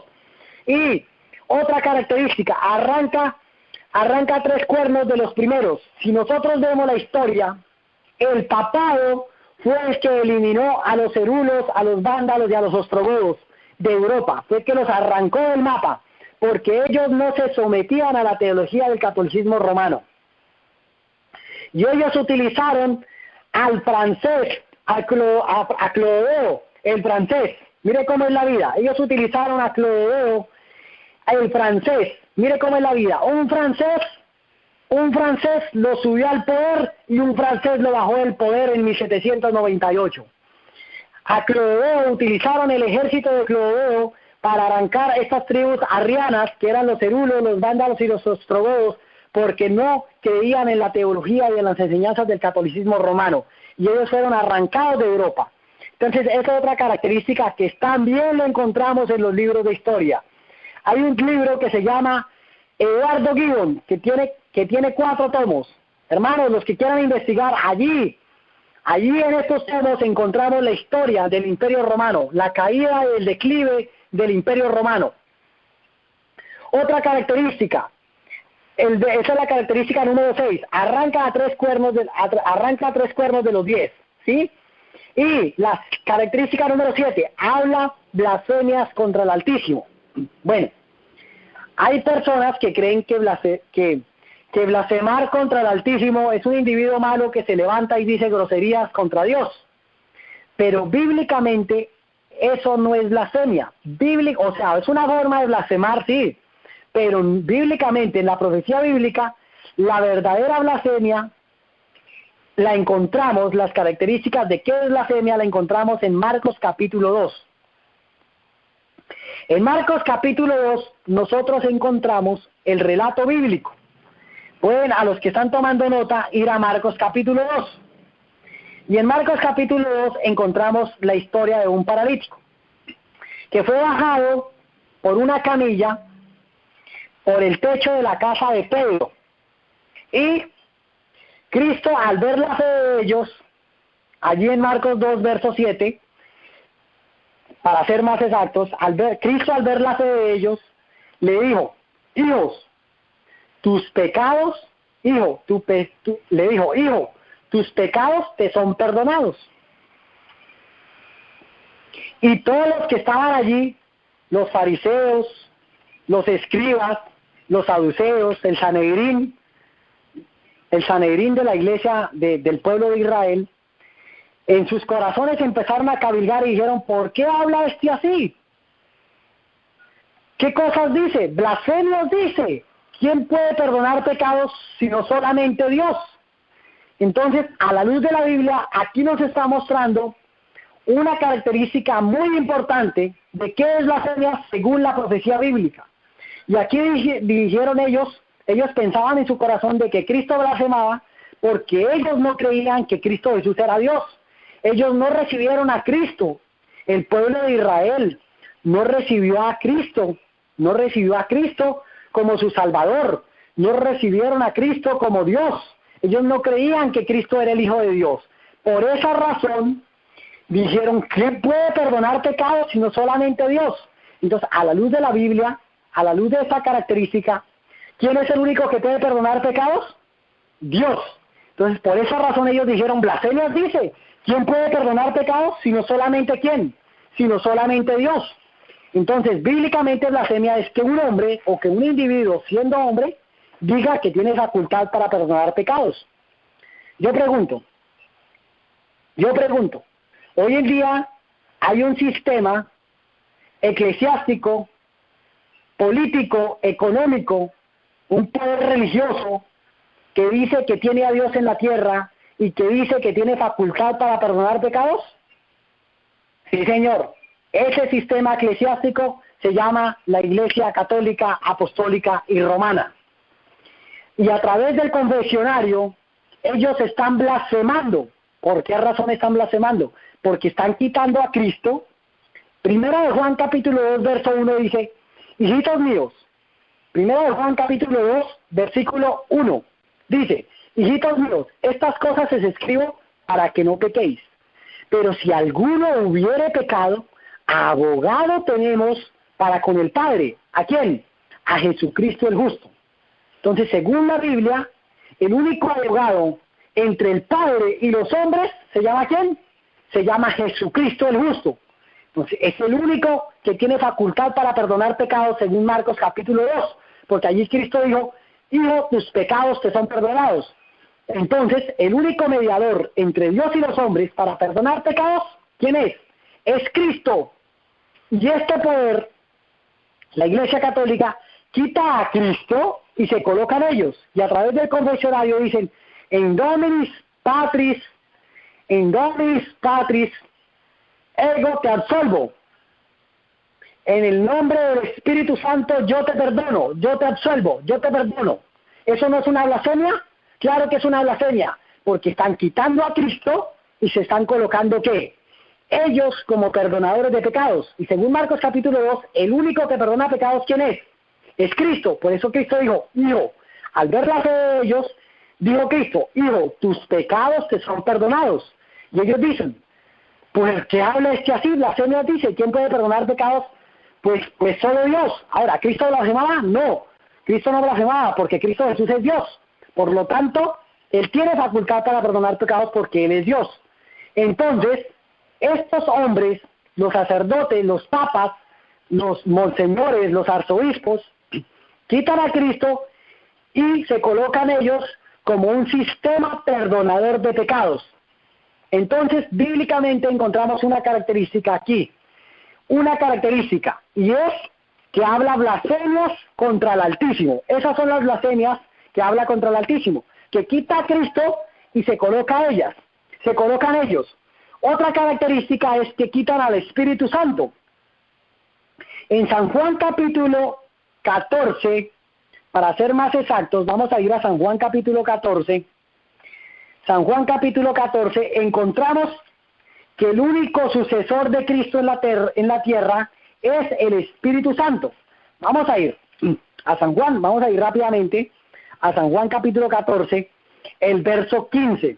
Bueno, el verso 15 y el verso 16 dice, si me amáis, guardad mis mandamientos, y yo rogaré al Padre, y os dará otro consolador, para que esté con vosotros para siempre. Verso 17, el Espíritu de verdad, el cual el mundo no le puede recibir porque no le ve ni le conoce, pero vosotros le conocéis porque mora con vosotros y estará en vosotros. Entonces, ¿quién es?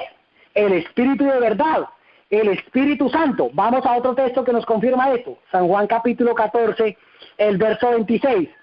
Dice, pero cuando venga el Consolador, a quien yo os enviaré del Padre, el Espíritu de verdad, el cual procede del Padre, Él dará testimonio acerca de mí. Otro texto, San Juan capítulo 16. San Juan capítulo 16, el verso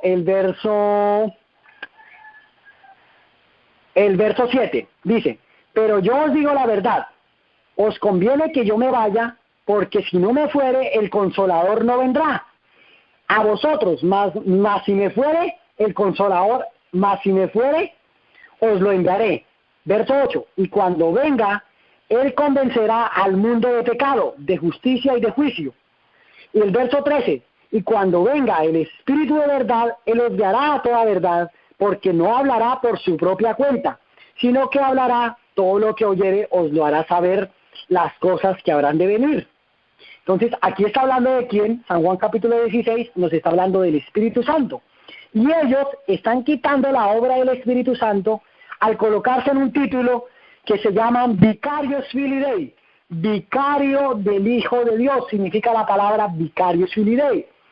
Vicario Filii Dei es el título que ellos se colocan en latín, porque como se llama Iglesia Católica Apostólica Romana y nació en Roma, ¿cuál es el idioma de ellos? ¿Cuál es el idioma de la Iglesia Católica? Pues el latín. Acuérdense que en la Edad Media las misas se daban ¿en qué? En latín. Solo hasta después del Concilio Vaticano II fue que se empezaron a dar las misas en los idiomas, en su propio idioma de cada país, en los diferentes países del mundo. Pero antes del Concilio Vaticano II, las misas se daban ¿en qué? En latín. Por esa razón este título es en latín. Vicarius Filii Dei. Vicarius Filii Dei, que significa vicario del Hijo de Dios, sucesor o sucesor de Cristo en la tierra. Ellos dicen que son los vicarios de Cristo, que son los sucesores de Cristo en la tierra, pero según la Biblia, lo acabamos de leer, el único sucesor de Cristo en la tierra, ¿quién es? Es el Espíritu Santo. Por lo tanto, están blasfemando. Y hay un texto que ustedes conocen que ustedes y yo conocemos, que dice que la blasfemia contra el Espíritu, dice, toda palabra ociosa que hablen los hombres, esto está en el libro de Mateo capítulo 12, que toda palabra ociosa que hablen los hombres contra el Hijo de Dios le será perdonada, pero la blasfemia contra el Espíritu Santo no será perdonada. Dice en el verso Mateo capítulo 12, el verso 31, por tanto os digo que todo pecado, blasfemia, será perdonado a los hombres, mas la blasfemia contra el Espíritu Santo no le será perdonada. Y a cualquiera que dijere alguna palabra contra el Hijo del Hombre le será perdonada, pero al que hable contra el Espíritu Santo no le será perdonado. Entonces, estos personajes están hablando de una manera muy directa, porque están quitando al Espíritu Santo, están quitando la obra del Espíritu Santo y se están colocando ellos. Se están colocando ellos como perdonadores de pecados y se están colocando ellos como vicarios del Hijo de Dios. Están quitando al Espíritu Santo y se están colocando ellos. Entonces, en este sentido, están blasfemando. Pero bíblicamente, también, ¿qué cosa es blasfemia? Ya vimos en Marcos capítulo 2, pero encontramos otra característica. Vimos una característica en Marcos capítulo 2, pero hay otra característica que la encontramos también en San Juan capítulo 10, el verso 30. San Juan capítulo 10, verso 30. En San Juan capítulo 10, verso 30 nos dice el Señor Jesucristo: yo y el Padre uno somos. Entonces los judíos volvieron a tomar piedras para apedrearle. Jesús les respondió: muchas buenas obras os he mostrado de mi Padre, ¿por cuál de ellas me apedreáis? Le respondieron los judíos diciendo: por buena obra no te apedreamos, sino por blasfemia, porque tú siendo hombre te haces Dios. Entonces, noten con cuidado que bíblicamente blasfemia es que un hombre, siendo hombre, ¿qué? Siendo hombre, se haga Dios. Entonces yo les hago una pregunta, hermanos. Yo les hago mi cuerpo, que es entregado por vosotros, ¿sí? Entonces, el pan que se colocaba allí en el santuario terrenal, ese pan era un símbolo ¿de quién? De Cristo Jesús. Es un símbolo de Cristo, el pan. ¿Por qué? Por esa razón se estableció la Santa Cena. Ya nosotros no tenemos que establecer un santuario y matar corderos, pero para esa razón se estableció la Santa Cena para recordar que ese pan es Cristo Jesús. Ese pan también es un símbolo de la palabra de Dios, ¿sí? Porque Cristo dijo, no solamente de pan vive el hombre, sino de toda palabra que sale de la boca de Dios. Entonces, realmente ese pan que se colocaba allí era símbolo ¿de quién? Es símbolo de Cristo. La sangre del Cordero es símbolo de Cristo. Entonces, ellos, los sacerdotes católicos, al hacer la transustantación, ellos están blasfemando. ¿Por qué razón?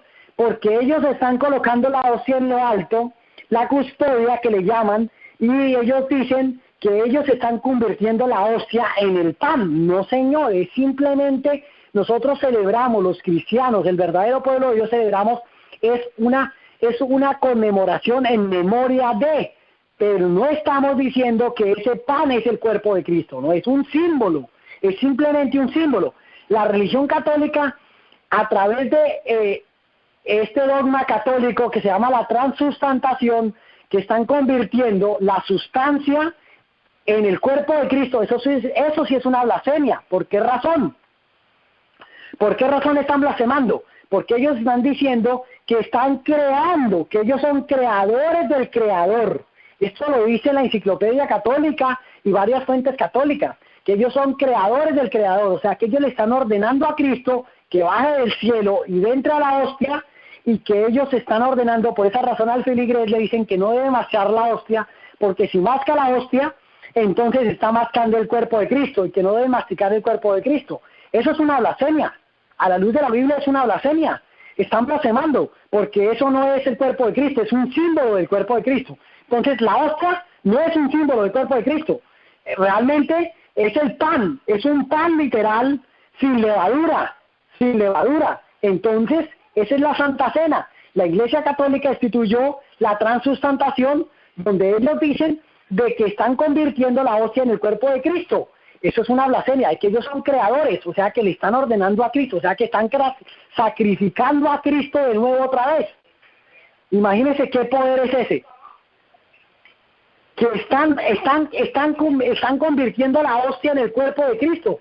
¿A qué mente se le ocurre decir que ellos están creando la hostia y que le están ordenando a Cristo a que baje y que entre a la hostia y le entregan la hostia en la boca a los feligreses católicos y le dicen no muerda la hostia porque al morder la hostia está mordiendo el cuerpo de Cristo? No, señor, eso no es el cuerpo de Cristo, es un símbolo del cuerpo de Cristo. Por lo tanto, y la hostia no es redonda. ¿Quién les dijo a ellos que la hostia era redonda?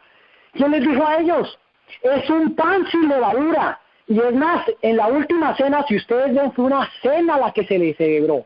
Y después de comer, dice la Biblia, después de comer, él tomó el pan, lo partió y se lo dio a sus discípulos. Dijo, tomad y comed. Tenían que comerlo, tenían que masticarlo.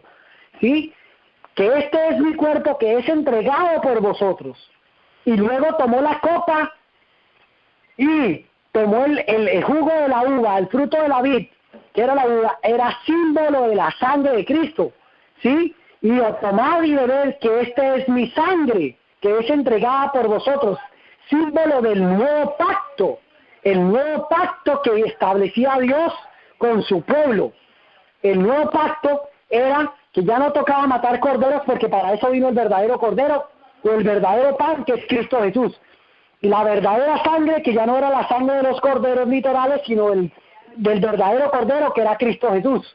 Entonces ellos están quitando a Cristo y se están colocando ellos. Al quitar a Cristo como perdonador de pecados y se colocan ellos y decir que ellos tienen facultad para perdonar pecados, están blasfemando el nombre de Dios, ¿sí? Y decir que son vicarios filii Dei, o sea, sucesores de Cristo en la tierra, están quitando la obra del Espíritu Santo y se están colocando ellos como Dios, porque el Espíritu Santo es Dios. Entonces, vicarios filii Dei, si ustedes suman las letras en latín, tienen un valor numérico. La B vale 5, la C vale 100, la L vale 50, la I vale 1, vicarius, la V vale 5, filii Dei va con doble I, la D vale 500, la I vale 1. Si usted suma y saca de mayor a menor, la D vale 500, la C vale 100, van 600, la L vale 50, van 650, y luego suma los 5 más 5, son 10, más 5, luego suma todas las I's, y esto le va a dar como resultado 16, esto le da 666. Y si ustedes van al libro de Apocalipsis, capítulo 13, dice, aquí hay entendimiento, aquí hay sabiduría. El que tiene entendimiento cuenta el número de la bestia, pues es número de hombre, y su número es 666. Entonces, Apocalipsis capítulo 13 nos muestra claramente que el anticristo, que la bestia de Apocalipsis capítulo 13 es el papado, es la Iglesia Católica Apostólica Romana. Dice, y que ninguno, Apocalipsis 13, verso 17, y que ninguno pudiese comprar ni vender, sino el que tuviese la marca o el nombre de la bestia o el número de su nombre. Aquí estamos desglosando el número de su nombre. ¿Y el número de su nombre qué es? ¿Su nombre cuál es? Vicarius filii Dei, que es el nombre que ellos se colocan. El número de su nombre. ¿Y su número es qué? Verso 18, aquí hay sabiduría, el que tiene entendimiento cuente el número de la bestia, pues es número de hombre, y su número es 666. Vicarius filii Dei. Su nombre da 666. Entonces aquí estamos identificando claramente esta característica que dice que habla blasfemias contra el Altísimo. Al colocarse el título Vicarius filii Dei, está blasfemando contra el Altísimo. Y está diciendo que Él es Dios en la tierra, en otras palabras, que Él es Dios. Y según San Juan capítulo 10, verso 30, dijo Cristo, yo y el Padre somos uno. y ellos tomaron piedras para apedrearle. Y él les dijo, ¿por cuál de ellas me apedreáis? Muchas buenas obras de mi Padre os he mostrado, ¿por cuál de ellas me apedreáis? Y ellos le dijeron, por buena obra no te apedreamos, sino por blasfemia, porque tú siendo hombre te haces Dios. Entonces, bíblicamente, ¿qué es blasfemia? Que un hombre siendo hombre se haga Dios. Hay un poder político, religioso en la tierra hoy en día que dice que tiene Dios en la tierra, que tiene a Dios en la tierra y le llaman Santo Padre y que le arrodillan y le besan la mano y que dice que tiene facultad para perdonar pecados. Ustedes ya saben cuál es, hermanos. Es la Iglesia Católica Apostólica Romana en cabeza de todos los curas, sacerdotes, obispos, arzobispos y papas. Desde el primer papa hasta el último son los anticristos. Ahora, hay una parte muy importante que subrayar acá. La palabra anticristo, ¿qué significa? ¿Qué significa la palabra anticristo? Es una palabra compuesta. Anticristo, anti, la preposición anti, o el prefijo anti y Cristo, es la unión del prefijo anti con la palabra Cristo, anticristo. ¿Qué significa la palabra anticristo? El prefijo anti del griego, no significa contra, sino significa en lugar de. Eso significa el prefijo, el prefijo anticristo viene de la palabra griega anti, que significa You have 1 minute remaining. que quita a Cristo y se coloca a él. Bueno, parece que el tiempo se nos ha ido, hermana Brenda. Hermana Brenda. Sí, hermano, ¿me si podemos escuchas? hacer una oración entonces, sí. Entonces, oremos y el próximo jueves, Dios mediante, continuaremos con este tema porque yo quiero leer las fuentes católicas, quiero leer muchas evidencias y quiero seguir mostrando las otras características, porque hasta aquí vamos en la mitad de las características. Nos faltan 9 características, nos falta estudiar 9 características todavía. Así que vamos con la cuarta parte el jueves dentro de 8 días. Vamos a orar, hermanos. Amado Padre, que moras en el reino de los cielos, la honra, la gloria y la alabanza sean para ti. Señor, si es tu santa y divina voluntad, Padre amado, permite que este tema llegue a los... You have no time remaining.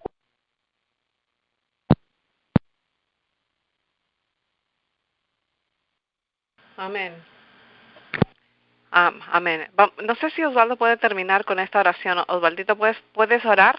¿Será que podrás hacer una oración? Amén.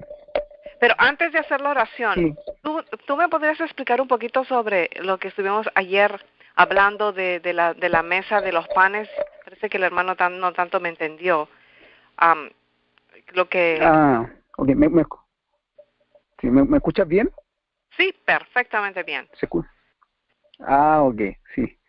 Bueno, en realidad, anoche se estaban analizando las doctrinas adventistas y, bueno, toda la exposición que hicieron los hermanos. Y me parece que en algún momento la hermana Margot preguntó sobre un tema que tenía que ver en el lugar santo donde estaba la mesa con los panes de la proposición.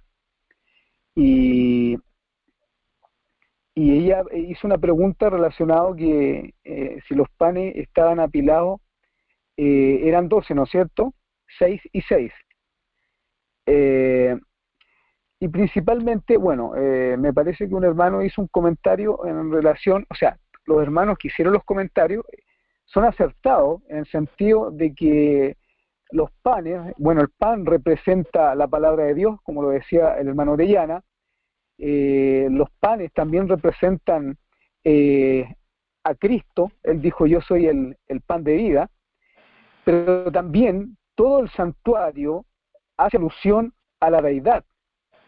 Y hoy en día nosotros estamos viendo tristemente muchos vientos de doctrinas y digo con tristeza porque hay muchos amigos y hermanos que un día caminamos en la verdad presente y hoy en día se han alejado por vientos de doctrinas espurios y principalmente se está negando la deidad en la persona del Espíritu Santo.